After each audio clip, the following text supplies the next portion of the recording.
Hello everyone! Are you one of the kids who love cupcakes? Cupcakes! Oh, I love cupcakes! Did you know they're the expensive cupcake in the world? Well, in Dubai, Bloomsbury unveiled the world's expensive cupcake at Dubai Mall during new store opening.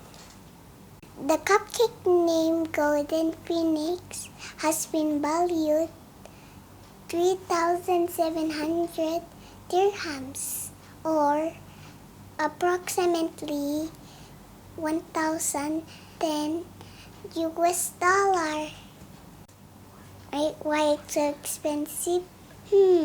Because it's whipped up with 23 karat edible gold cheese.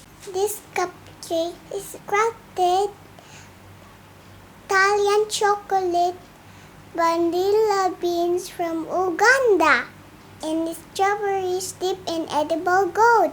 It is also served on a covered Villari 24 karat gold and parquet stand.